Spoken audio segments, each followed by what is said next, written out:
Hello every one. ഏതൊരു സാധാരണക്കാരും face ചെയ്യുന്ന ഏറ്റവും വലിയൊരു പ്രശ്നമാണ് ഇപ്പോഴത്തെ ബിസിനസ് പ്രകാരം വലിയ പൈസ ഒന്നും സേവ് ചെയ്യാനില്ല. സേവ് ചെയ്യാൻ ഒരു പൈസയും പറ്റുന്നില്ല. ഞാൻ ഗവൺമെന്റ് ഉദ്യോഗസ്ഥനായതുകൊണ്ട് ഞാൻ അങ്ങനെ സേവിങ്സ് ഒന്നും ഇല്ല. എനിക്ക് PF പിടിക്കും. ഇപ്പോൾ രക്ഷയില്ല, ഇപ്പോൾ നടക്കുന്നില്ല. ഇപ്പോഴത്തെ കണ്ടീഷനിൽ സേവ് ചെയ്യാൻ പറ്റാൻ വളരെ ബുദ്ധിമുട്ടാണ്. സേവിങ്സ് കുറവാണ്. അതെ, സേവിങ്സ് വളരെ കുറവാണ്. സേവിങ്സ് വർദ്ധിപ്പിക്കാനുള്ള രണ്ട് ബെസ്റ്റ് വഴികൾ: ഒന്ന്, ഗൂഗിൾ പേ പോലെയുള്ള ആപ്പുകൾ ഉപയോഗിച്ചുള്ള UPI ഇടപാടുകൾ ഒന്ന് കുറയ്ക്കുക. ഈ ഗൂഗിൾ പേ, ഫോൺ പേ ഉപയോഗിച്ച് നമുക്ക് ഈസി ആയിട്ട് നമുക്ക് പേയ്മെന്റ് നടത്താൻ പറ്റും. അത് വളരെ നല്ലൊരു കാര്യമാണ്.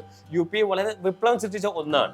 പക്ഷേ ഒരു കാര്യം കണ്ട് ഇഷ്ടപ്പെട്ട് കഴിഞ്ഞാൽ അത് ആവശ്യമുള്ളതാണോ, അത്യാവശ്യമുള്ളതാണോ എന്ന് ചിന്തിക്കാൻ പോലും സമയമില്ലാതെ നമ്മൾ പേയ്മെന്റ് നടത്തിയിട്ടുണ്ടാകും.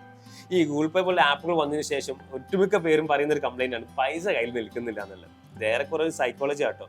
ഞാനിപ്പോൾ കുറച്ച് ആഴ്ചകളായിട്ട് എൻ്റെ കൂടുതൽ എക്സ്പെൻസ് പേയ്മെന്റ് നടത്തുന്നത് ഞാൻ ക്യാഷിലാണ്.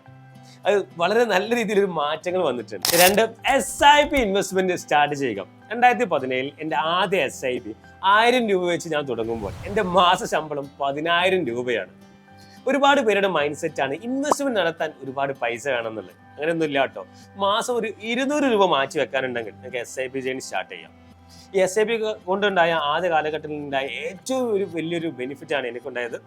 എൻ്റെ ചെലവുകൾ കുറയ്ക്കാൻ സഹായിച്ചു. കാരണം ഈ SIP കട്ടായി പോകുന്നത് ഒരു EMI പോലെയാണ്. ഇപ്പം എൻ്റെ SIP ഡേറ്റ് വരുന്നത് എല്ലാ മാസവും 18-ാം തീയതിയാണ്. 13-ാം തീയതിന് ഒരു മെസ്സേജ് വരും SIP ഇങ്ങനെ കട്ടായി പോകാനുണ്ടെന്നുള്ളത്. അപ്പോൾ ഇതിന് പിന്നീട് ചെലവുകളൊന്ന് കുറയ്ക്കും. കാരണം SIPക്ക് വേണ്ടി എമൗണ്ട് ബാങ്ക് അക്കൗണ്ടിൽ ഇല്ലാന്നുണ്ടെങ്കിൽ അത് ബൗൺസ് ആയി പോകും. ബൗൺസിങ് ചാർജ് വരുന്നത് 500-600 ആണ്. ആ കൂടി ഇൻവെസ്റ്റ്മെന്റ് നടത്തുന്നത് 1000 രൂപ. പിന്നെ എങ്ങനെ 500-600 രൂപ ബൗൺസ് ചാർജ് പോയ നഷ്ടമല്ലേ? അപ്പൊ എങ്ങനെയെങ്കിലും ചെലവ് കുറച്ചിട്ട് അക്കൗണ്ടിൽ പൈസ കീപ്പ് ചെയ്യും. സോ ഇന്ന് തന്നെ നിങ്ങളുടെ SIP ജേണി സ്റ്റാർട്ട് ചെയ്യുക. SIPയുമായി ബന്ധപ്പെട്ട എന്ത് സഹായത്തിനും നിങ്ങൾക്ക് എന്നെ കോൺടാക്ട് ചെയ്യാം. നമുക്ക് ഒരുമിച്ച് ഫിനാൻഷ്യൽ ഡിസിപ്ലിൻ കൈവരിക്കാം. കൂടുതൽ അപ്ഡേറ്റ്സിനായി നമ്മൾ ചാനൽ ഫോളോ ചെയ്യാൻ നിങ്ങൾ മറക്കരുത്. Thanks for watching. See U.